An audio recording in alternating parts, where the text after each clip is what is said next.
नमस्कार, चंद्रकांत जगन्नाथ गायकवाड. नमस्कार, राजेश बडिगे.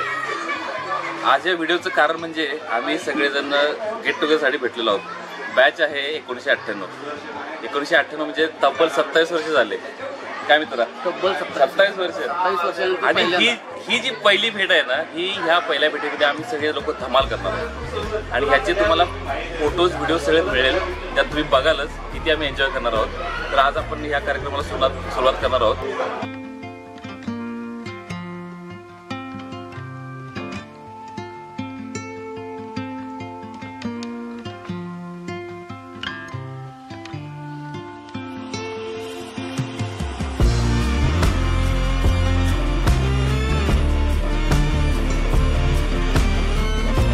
आज 27 वर्षांनी आम्ही 10वीचे मित्रमैत्रिणी एकत्र येत असताना असा सुद्धा योगायोग आहे की आम्ही 27 वर्षांनी इथं आलो एकत्र येण्यासाठी. परंतु आमची असणारी मैत्री संदीपची, माझी आणि शरद कदमची, आम्ही तिघही शालेय जीवनापासून एकत्र असणारे मित्र आहोत. आणि याच शाळेत आमची मुलं सुद्धा शिकत आहेत. संदीपचा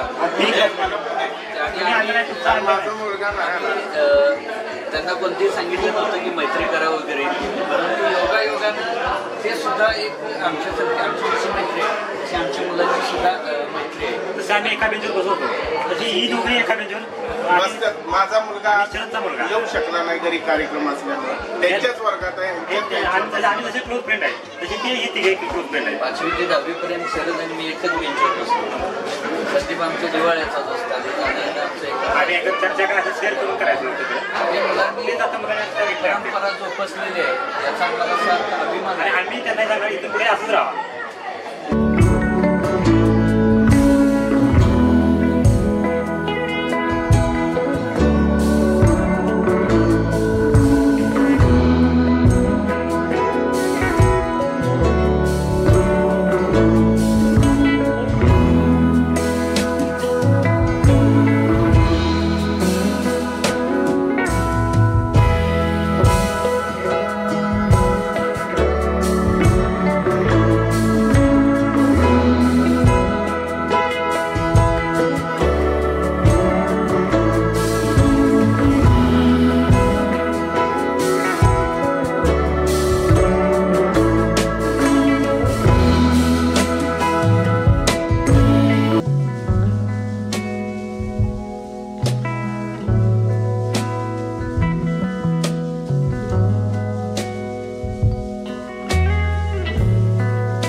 कार्यक्रमाची सुरुवात प्रार्थनेनं होईल. शाळा भरली आपली, त्यामुळं सर्वांना सूचना की प्रार्थनेसाठी उभं राहायचं.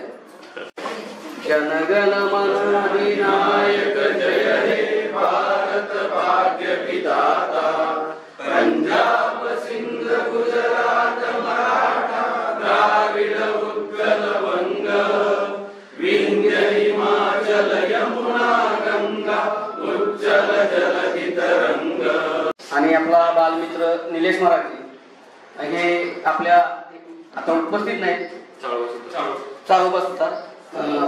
तर आणि लक्ष्मण माने, रेखा भोसले हे जे बालमित्र आहेत आपल्याला हे LB शिंदे सर, हे जे गुरुवर्य आपले होते सर आणि आपले बालमित्र हे सुखद त्यांचं निधन झाले, स्वर्गवासी आहे. तर मी सर्वांना विनंती करतो की आपण 1 मिनिट त्यांना श्रद्धांजली वाहू.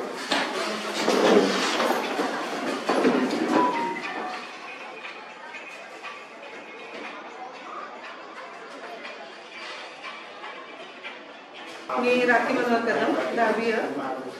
स्वागतम सुस्वागतम. कोयना शिक्षण संस्थेच्या नेताजी सुभाषचंद्र हायस्कूलच्या 97व्या सालातील 10वीला असणाऱ्या विद्यार्थ्यांचे स्नेहसंमेलन.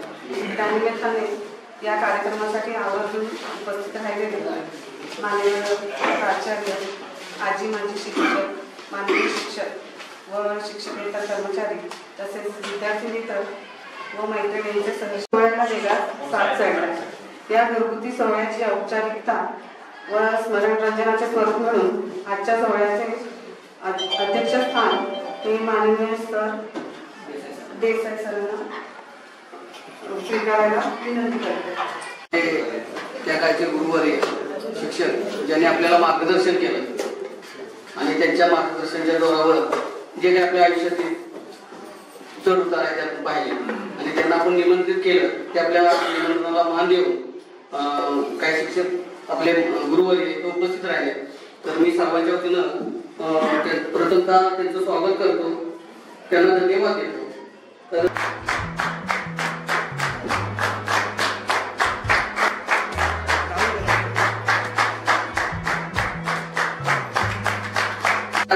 मनानं हव्या गळ्या मॅडम या अगोदर या ठिकाणी उपस्थित आहे. आजच माझ्यासोबत गप्प बसले.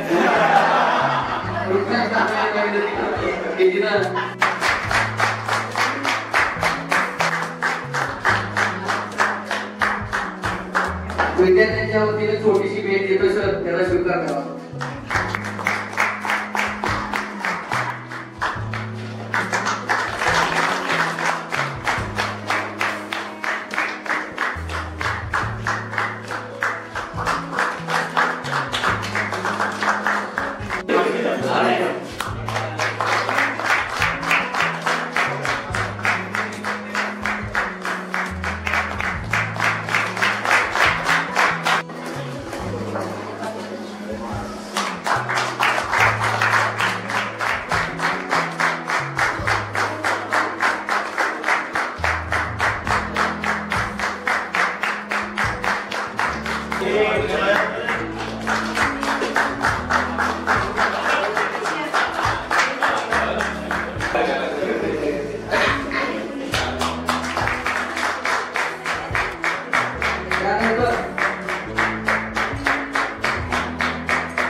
आजचा कार्यक्रम हा काही अगदी शिस्तबद्ध चालणारा कार्यक्रम नव्हे.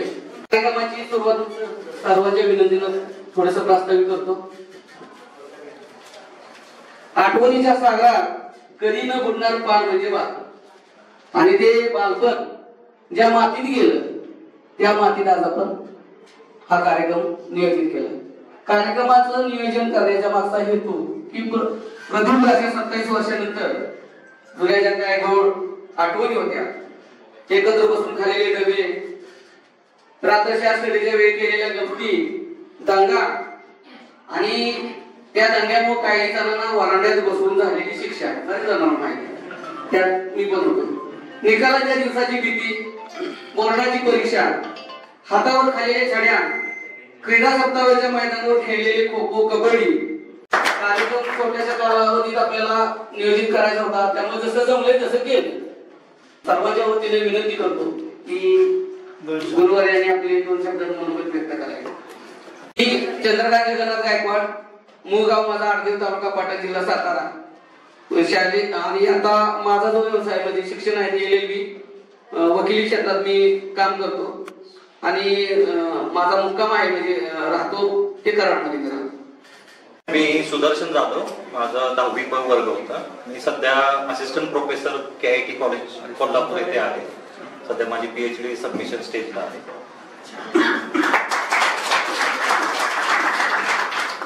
मी संदीप पवार, सध्या कोयना नगरमध्ये आहे. कोयना नागरी सहकारी बँकेचं.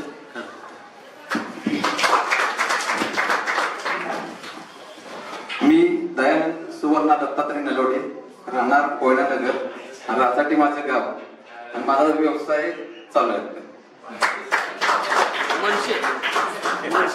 माझे नाव संतोष पंढरीनाथ दळवे, मी राहणार कोयना नगर. मी सध्या युनिटी HP गॅस ऑफिस मध्ये कामाला आहे.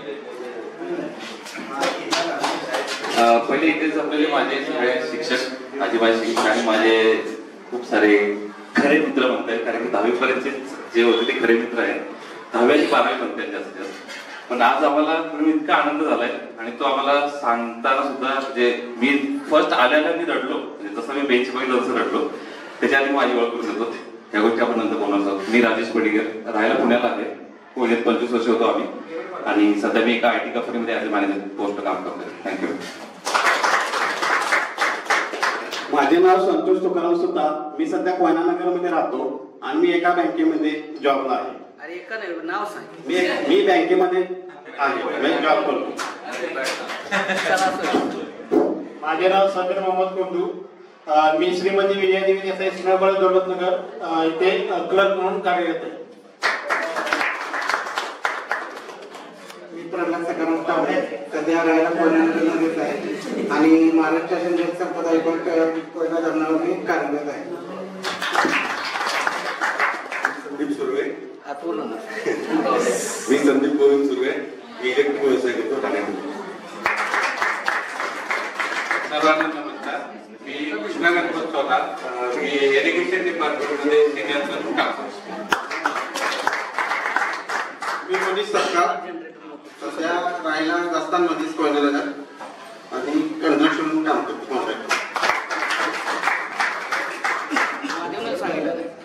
मी बाहेर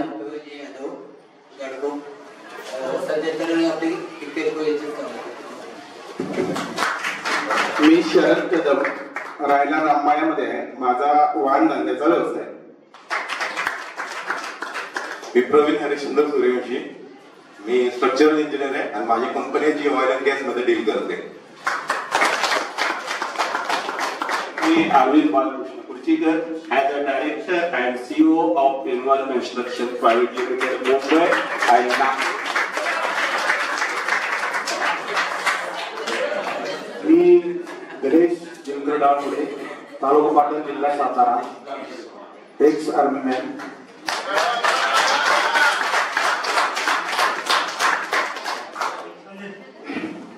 नमस्ते सर्वांना, मी संदीप कदम, सध्या मी कोयनेत राहिला आहे आणि मला स्वतःचा एक बिझनेस आहे केटरिंगचा. नमस्कार, माझे नाव नितीन शंकर कोकरे, माझं गाव देशमुखवाडी, कोयना नगर. मी सध्या नेताजी सुभाषचंद्र हायस्कूल व ज्युनियर कॉलेज या ठिकाणी प्राध्यापक म्हणून काम करतो. नमस्कार, मी नंदकुमार सुभाष जाधव, मी प्रॉपर कराडचा, पण मी आता पुण्यामध्ये सध्या स्थायिक आहे. मी एनकेअर फार्मास्युटिकल या औषधाच्या कंपनीमध्ये रिसर्च अँड डेव्हलपमेंटमध्ये ॲज अ AGM पोस्टवरती मी सध्या काम करतो. मी नेत्रांजली निशिकांत जाधव, कोल्हापूरला आहे, हॉस्पिटलला सिस्टर म्हणून.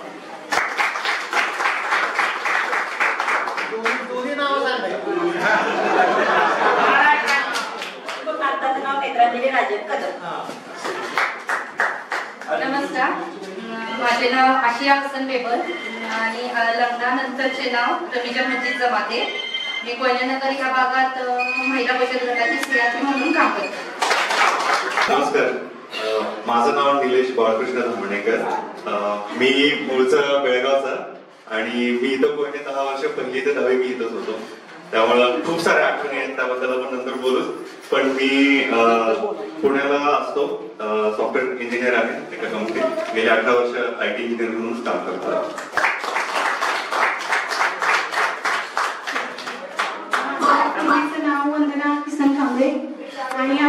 वंदना राजू मोहिते.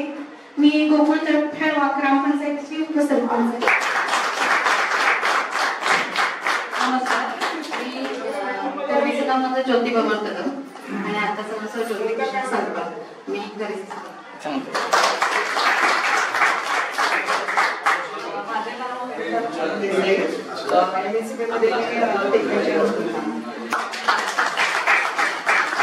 नमस्कार, माझं पूर्वीचं नाव किशोरी कृष्णाजी पवार, आत्ताचं नाव किशोरी सचिन देसाई. मी माझं गाव सध्या कोयनानगर उंबरेच आहे आणि सध्या माझे मिस्टर विसिट असल्यामुळे मुंबईच्या भाजप कोमामध्ये झाले.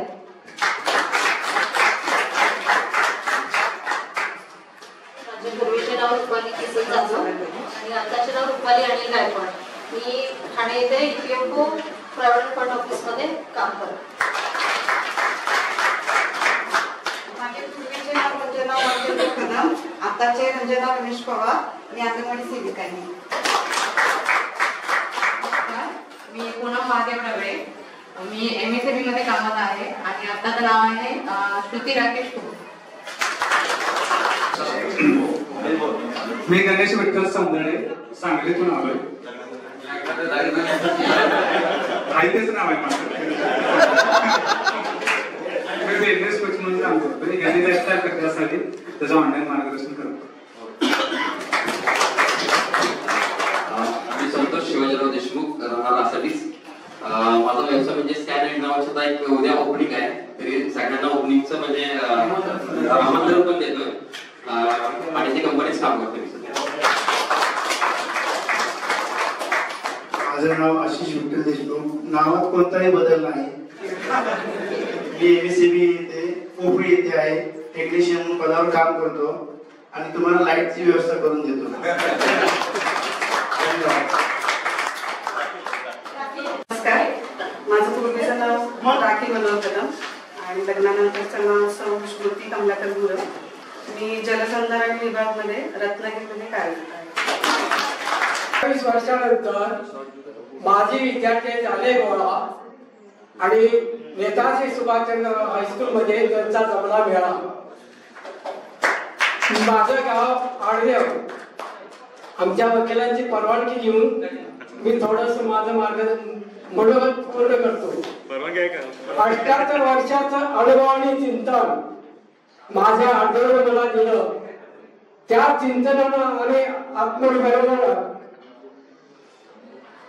साध्य करण्याचं भरपूर सहकार्य माझ्या आढळून मला दिलं आणि आढळ या ठिकाणी माझा जन्म झाला. आढळ टू नेरे असं 10 किलोमीटरचं अंतर मी पायी चालत येऊन या ठिकाणी जो 13 जून 1987 पासून या ठिकाणी मी सेवा केली. दरवर्षी जो एकादशीचा कार्यक्रम हा होतो आणि या पाठीमागचा जो भाव आहे तो भाव वेगळा आहे. आपल्या घरी गाठी भेटी परत नाहीत, आपण कधी एकत्र येत नाही, काही 4-2 लोकांचे संबंध असतात एकमेकांचे, असं होतं. तर या निमित्तानं आपण एकत्र येतो, एकमेकांची सुख दुःख एकमेकाला सांगतो, आपलं काय चाललेलं आहे काय नाही ते आपण शेअर करतो. या ठिकाणी या निमित्तानं आपण एकत्र आलेलो आहोत. माझं फक्त एकच सांगणं आहे की तुम्हाला आता फार मोठा उपदेश करण्याची गरज नाही. जसे तुम्ही आता पालक झालेला आहे ना, आपण आता पालक झालो, आपल्या आता मुलं काय हायस्कूल असतील, काय कॉलेजला वगैरे असतील, अशा प्रकारे आपण आपल्या जीवनातला बराचसा कालावधी आता हळूहळू मुलांच्या पाठी खर्च करायला सुरुवात केलेली. फक्त एक गोष्ट लक्षात ठेवायची, आपल्या मुलांच्यावर कुठल्याही प्रकारचं दडपण असतं उपयोगाचं. तुम्ही त्याला मनसोक्तपणे त्याची जी इच्छा आहे ते शिक्षण द्या. आपण जर जबरदस्ती केली, त्याला आपण आपल्या इच्छेनं जर त्याच्यावर काय लादण्याचा प्रयत्न केला तर तो मग प्रयत्न अयशस्वी होतो. तर मुलं जी असतात ही मुलं भयंकर कशा करतात, आपल्याला वाटतं ना काय मुलांना कळतं, भयंकर कळतं. एकदा मला एका मुलाने प्रश्न विचारला होता, सर मी एक पोरं विचारू का, त्याचं उत्तर द्याल का? विचार म्हटलं तर म्हटलं एक कुटुंब असतं, त्या कुटुंबामध्ये एकूण त्या कुटुंबामध्ये ज्याला 5 मुलं असतात, किती मुलं असतात? 5. सगळ्यात मोठा आहे त्याचं नाव 1, नंतर त्याच्या पाठचं आहे त्याचं नाव 2, आणि सर्वात शेवटचं आहे त्याचं नाव 3. तर मधल्या 2 मुलांची नावं काय? आता काय उत्तर देणार आपण? एक तो थोरला सगळ्यात मोठा 1, त्याच्या पाठचा 2 आणि सर्वात धाकटा 3. आता मधल्याची नावं काय हे सांगता? 1, 2 साडेमाळे 3. साडेमाळे 3.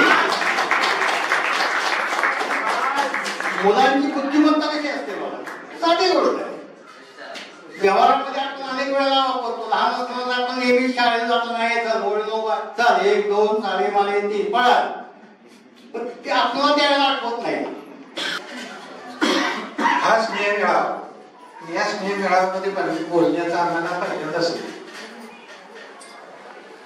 कारण इथं मी ज्या वेळेला बदलून आलो होतो त्यावेळेला मी दिवाळी 97 ला 98 आणि तसं पाहिलं तर 1 वर्षभरच तुम्हाला मार्गदर्शन करता शिकवण्याचा संधी मिळाली. त्याचबरोबर आलेल्या पैकी बरेच जण म्हणजे हे आम्हाला नव्हते. काही लोकांना आम्ही आठवतो तर का आमचा विषयच असा. तुम्ही जास्त मत कुणाला देणार? गणितला, इंग्लिशला, गमती सांगणार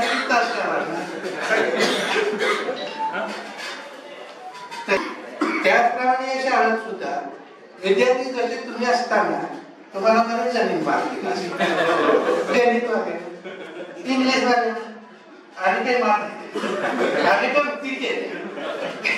त्यामुळे इथून तुम्हाला तयार केलेला या विद्यालयात 1 ते 10वी आणि हे तयार करण्याचं काम महत्वाचं या विद्यालयाने केलं.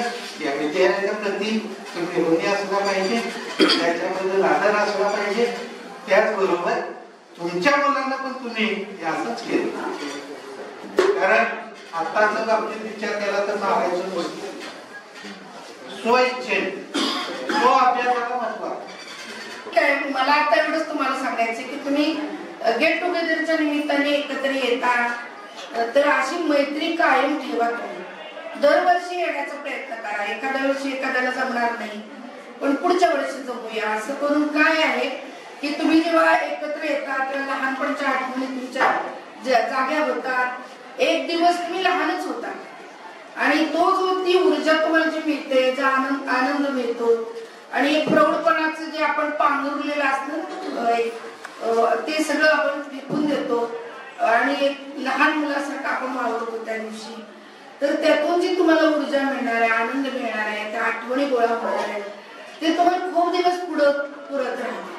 म्हणून दरवर्षी जरी तुम्ही ज्यांना जमेल त्यांनी असं एकत्र आलात तरी तुम्हाला ते गेट टुगेदर होईल तुमचं छानपैकी.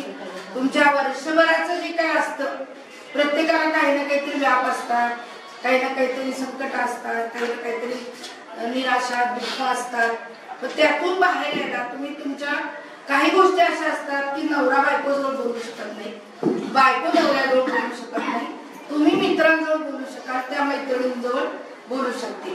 तर आपलं मन उघड करण्यासाठी तुम्ही एकत्र येणं गरजेचं असतं. तर ते तुम्हाला नक्कीच आनंद देणार आहे, शक्ती देणार आहे आणि पुन्हा एकदा 6 महिने तर तुम्हाला त्या ऊर्जेवर तुम्ही छानपैकी जगू शकाल, पुढची आव्हानं पेलू शकाल. तर आज दिवसभर तुम्ही छानपैकी एक तुम्हाला काय शेअर करायचं एकमेकाशी ते शेअर करा. काही अर्थ नाही. तुम्ही खरे मित्र आहात का? मग तुम्ही पहिल्या बेंचवर बसा, मित्र शेवटच्या बेंचवर बसू देत असू देत, पण जीवनामध्ये चालताना वर्गाच्या बाहेर फिरताना तुम्ही ग्राउंडवर जेव्हा एक असता, एकमेकाशी बोलता, एकमेकाची सुखदुःख तुम्हाला माहिती असतात, तुम्ही तर किती वेगवेगळ्या परिस्थितीतून वर्गात येतात आणि कोण कुठल्या परिस्थितीत आहे एकमेकाला सांगायची गरजही नसते, माहिती नसते. शिक्षक पण सगळे तुम्हाला एकाच तोलत असतात आणि त्या पद्धतीने तुम्हाला शिक्षण देतात. त्यात काही पार्सिलिटी फरक नसतो. पण तुम्ही आता तरी असं करा की एकमेकाच्या संकटामध्ये, सुखदुःखामध्ये सहभागी होण्याचा प्रयत्न करा. ती मैत्री जपा तुम्ही. ती फार मोठी आपली काय अनामत आहे, ठेव आहे. बाकीच्या गोष्टी काय मिळतात, कमी होतात, परत मिळू शकतात, त्या पैशाच्या किंवा काय असतील त्या फार महत्वाच्या नसतात जीवनामध्ये. जीवनामध्ये कोणतरी आपल्या पाठीवर थाप देणारा.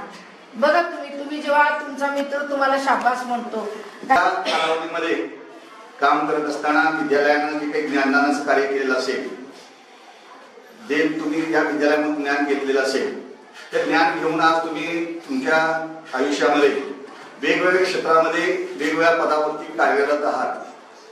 ज्या पदावरती तुम्ही कार्यरत आहात, ज्या ठिकाणी तुम्ही काम करत असाल त्या ठिकाणी प्रामाणिकपणे काम करत राहा आणि एवढं यश मिळवा ज्या ठिकाणी आकाश सुद्धा तुम्हाला ठेवणं पडेल. या ठिकाणी एवढी मी अपेक्षा व्यक्त करतो तुम्हाला.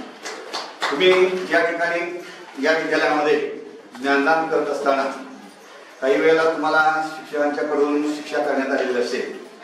शिक्षा करण्याचा शिक्षणाचा उद्देश असतो की त्या ठिकाणी तुम्हाला शारीरिक इजा पोचावी किंवा मानसिक इजा पोचावी, हा उद्देश मुळीच नसतो. तुम्ही केलेली जी चूक असते या चुकाची पुनरावृत्ती होऊ नये आणि तुमच्यामध्ये थोडासा बदल व्हावा, परिवर्तन व्हावं यासाठी केलेली ती शिक्षा असते. या शिक्षा तुम्ही सहन करून आज तुम्ही तुमच्या आयुष्यामध्ये वेगवेगळ्या ठिकाणी कार्यरत आहात. उच्च पदावरती कार्यरत असाल त्या ठिकाणी प्रामाणिकपणे काम करत राहा. एवढीच मी तुम्हाला धन्यवाद, एवढीच मी तुमच्याकडून अपेक्षा व्यक्त करतो.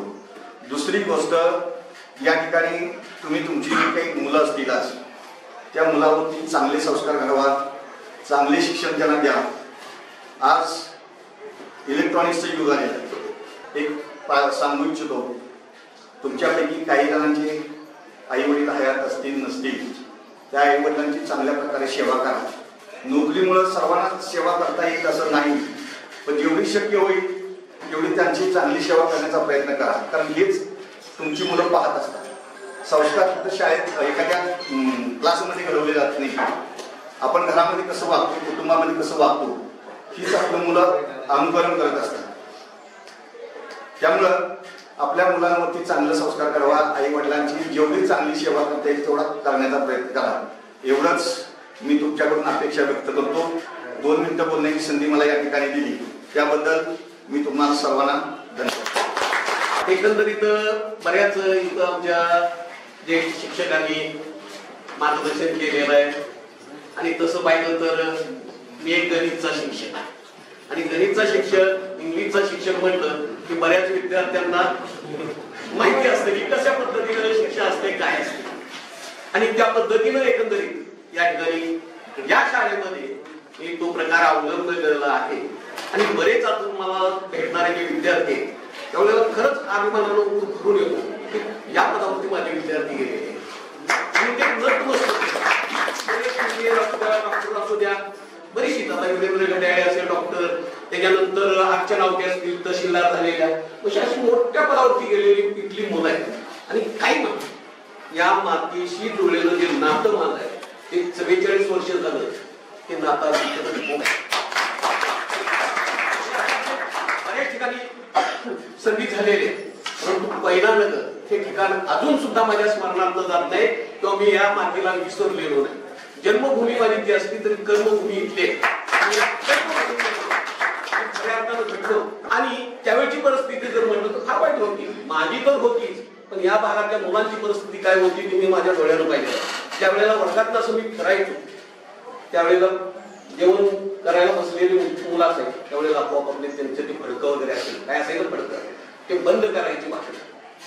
का तर सरांना ते दाखवायला किंवा हे करताना लाज वाटायची, कारण त्यावेळेला नाचणीची भाकरी आणि हिरव्या खायला बऱ्याच मुलांच्या याच्यावरती असायची आणि ती परिस्थिती व त्या परिस्थितीतून शिकलेली जी मुलं आहेत ती फार मोठ्या ठिकाणी गेलेले आहेत, चांगल्या पदावरती गेलेले आहेत. म्हणजे ज्यावेळेला अध्यापन करत होतो त्यावेळेला मी नुसतं शिक्षक म्हणून राहिलेलो होतो, त्या शिक्षक विद्यार्थ्यांचा मित्र पालक म्हणून भूमिका बनवत होते. मला वाटते 82-83 साली नवद्याची मराठी कंपनी होती आणि ती मुलं इथे येत होती आणि त्या मुलांच्या कंपास मधले पैसे घेतले आणि मुलं लागली रडायला, आता जायचं कसं काय करायचं. आणि त्यावेळेला काय 5 रुपये मी दिले. आज 44 वर्ष झालं त्या कुटुंबाचं नातं नसताना तरी ते कुटुंब माझ्याशी म्हणजे 1 वर्ष सुद्धा असं जात नाही मी त्या कुटुंबाला येऊन भेटत नाही. इतर आपण म्हणतो अलीकडे सध्या मुलांच्या मध्ये हे राहिलेलं नाही. विद्यार्थ्यांनी शिक्षक हे नातं राहिलेलं नाही. तसं राखायचंही काम शिक्षकांचं. मुलं तीच आहेत, शिक्षक तीच आहेत, सर्व तीच आहे. त्या पद्धतीने आपण जर घडवलं तर आयुष्यात मुलं कधी विसरत नाहीत. आपला होतोय बरंचसं काय बोलायचं होतं, पण थोडक्यात मी सांगतो की अलीकडच्या जनरेशनला कसं वाटतं की झटपट श्रीमंत व्हायचं. तेवढे कृपा करून कुणी त्या नादाला लागू नका. कारण त्यामध्ये बऱ्याच वेळेला आता ते शेअर मार्केटिंग असेल किंवा अन्य काही पतसंस्था वगैरे असतील 13% व्याज देतात, 14% व्याज देतात. त्यामध्ये काही वेळेला काय होतं की आपण मित्राच्या यानं गुंततो आणि बरेचसे मुलं त्यामध्ये बरीचशीच अडकलेले आहेत. काही काही शिक्षक मंडळी आहेत अडकलेले. माझं गाव मनेरी आहे. मला या भागातल्या मुलांच्या बद्दल किंवा या शाळेच्या बद्दल, कदाचित मी या शाळेचा विद्यार्थी नव्हतो तरी पण मला या शाळेबद्दलचा आदर होता. कारण ती शाळा पाटण तालुक्यामध्ये किंबहुना सातारा जिल्ह्यामध्ये एक टॉपरची शाळा म्हणून या शाळेकडे पाहिजे एक चांगली शाळा करतो. मी आल्याला इथं बघितलं, इथं पोषणाचा जो शेड आहे इथं पलीकडे दिसतोय तुम्हाला, ते एवढं छोटं होतं. आल्यानंतर हात लावला तर टेकत होता. मला जाणवलं की इथे ते बरोबर नाही. एवढं मोठं विद्यार्थ्यांना असतं, एवढी मोठी शाळा तिथं ते मोठं झालं पाहिजे. त्याचबरोबर विद्यार्थ्यांना पावसात भिजत भात घेऊन जाऊ नये त्यासाठी आपण त्या इमारतीपर्यंत पत्रा मारून घेतला की विद्यार्थी भिजला नाही पाहिजे. आपण सर्वजण या ठिकाणी आलात, चांगल्या पद्धतीचं आपला जो स्नेह आहे शाळेबद्दलचा आणि आपल्या मनाला तो अधिकचा वाढत जावा, तो कमी न होता तो वाढत जावा अशी अपेक्षा व्यक्त करतो. आणि इथं जी काम झालेली आहेत, अधिकची काम अजून आपल्याला काय करायचे आहेत. आणि दुसरी एक महत्वाची गोष्ट सांगायची राहील की माजी विद्यार्थ्यांच्या माध्यमातून गडाळे सर या शाळेचे पहिले मुख्याध्यापक आहेत. नुकतंच त्यांचं निधन झालेलं आहे. सर्व माजी विद्यार्थ्यांनी या ठिकाणी दायभाऊ सुद्धा त्या कार्यक्रमाला होते आणि त्या कार्यक्रमामध्ये असं ठरलंय की सरांच्या नावाने एक मोठा हॉल आपण इथं बांधणार आहे. तो विद्यार्थ्यांना उपयोगी व्हावा ही अपेक्षा आहे आणि त्या दृष्टीने सुद्धा आपला हातभार लागावा अशी अपेक्षा व्यक्त करतो आणि माझे 2 शब्द संपवतो. जय हिंद, जय महाराष्ट्र. पण घाबरायचं.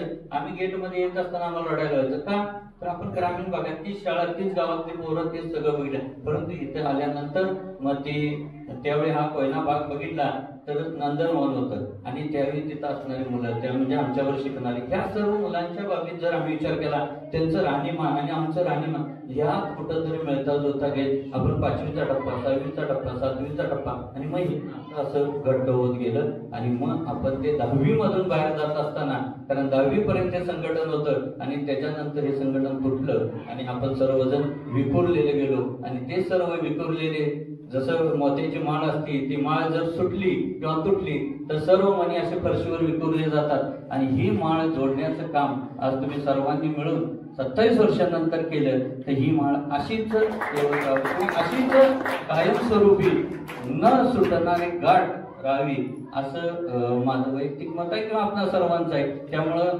मैत्री ही सर्वश्रेष्ठ आहे. आपली सुखदुःख मगाशीच मॅडम म्हणल्या की समजा आता मी विचार केला तर मी माझ्या पत्नीला माझ्या मनातील काही गोष्टी सांगू शकत नाही, काही मुली आपल्या पतीला या गोष्टी सांगू शकत नाहीत. त्याचं कारण पण तसं आहे, काही मर्यादा असतात, त्या मर्यादेपर्यंत आपण या नात्यात बोलू शकतो. कोणतंही नातं असू दे, परंतु मैत्रीच्या नात्यात आपण सर्व दिलखुलासपणे बोलत असतो. कारण हे नातं फक्त निरागसच असतं. कारण या नात्यात कोणती अपेक्षा आपण ठेवत नाही. एक मन मोकळं करण्याचं साधन म्हणजेच मैत्री आहे. या सरांना पण माहित आहे. परंतु सराव परीक्षा चालू होती आणि सराव परीक्षा चालू असताना आम्हाला नाद होता वाटाणे खायच्या, बॉब्या खायच्या, त्या बॉब्यात वाटण टाक. आणि आशिष बी मागं बसलाय. मी आवर्जून सांगतो म्हणजे आज आशिष पण आहे, मोवाडे सर पण आहे. आणि त्याला एक सवय होती की वाटाणे फेकून मारायचे आणि आम्हाला सवय होती की सहन करायची. परंतु सहनशीलतेचा अंत असायचा आणि त्यानं वाटाणे मारलं, मी रागानं त्याला मारलं. तो पुढे बसला होता, मी मागं बसलो होतो आणि तो वाटाणा खाली बसला आणि मोवाडे सरांना लावला. मोवाडे सरांनी मला त्यावेळी शिक्षा दिली. शेवटचे 2 दिवस शाळेचे राहिले होते. स्टार्ट टू एंड मला अंगठे धरायला लावले होते आणि मला राग येत होता मोवाडे सरांचा की मी अभ्यासू विद्यार्थी, मी असा वाटाणे मारले आशिषनं आणि शिक्षा मला. परंतु आपण शिक्षकांचा दबदबा एवढा होता की आपण त्यांना बोलू शकत नव्हतो. हे शिक्षकांचं असणारं आपलं प्रेम होतं. आताचा काळ बदललाय, मी सुद्धा त्या क्षेत्रात काम करतोय. अशा पद्धतीने करावं लागतं. काय करावं लागतं, यंग जनरेशन आहे त्या जनरेशन बरोबर मिळतं जुळतं घ्यावं लागतं. आणि विद्यार्थी आणि शिक्षक हे जरी नातं असलं हे सर्वश्रेष्ठ आहे, परंतु या नात्यात विद्यार्थ्यांबरोबर मैत्रीपूर्ण जर शिक्षकांना राहिलं तर त्या शिक्षणाला गोडवा राहतो. ही आत्ताची सद्य परिस्थिती आहे. आपण पहिल्या काळात शिक्षक बघितला खाली ग्राउंडवरनं एंट्री झाली की आपण पळत होतो, फक्त आम्ही घाबरत होतो म्हणजे सुर्वे सरांनी एस एम पाटील सर, कारण ती पोरींच्या समोरच मारायची परिस्थिती होती. हे सत्य आहे. आत्ताची परिस्थिती वेगळी आहे. शिक्षक दिसला तर मुलगा हाय बाय करतो, कारण जनरेशन आहे, मल्टीमीडियाचं युग आहे. आपल्या काळात मोबाईल नव्हता, मोबाईलमुळे हा दुरावा झालेला आहे. परंतु शिक्षण घेत असताना आणि देत असताना आपण आज पालक आहोत. पालक या नात्यानं आपण सुद्धा शिक्षकच असतो.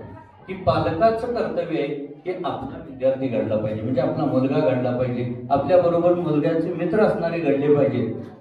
आणि गोष्टी खूप आहेत, बोलायला गेलं तर दिवस सुद्धा पुरणार नाही, परंतु उशीर खूप झालेला आहे, अजून याची सोय झालेली आहे, सगळ्या गोष्टी आहेत. त्यामुळं ज्या कोयनानगरची लहानाची मोठी झालो, शिकलो, बागडलो, त्या कोयनानगरच्या पाण्यामध्ये आम्ही बोटिंग करायला जाणार आहे.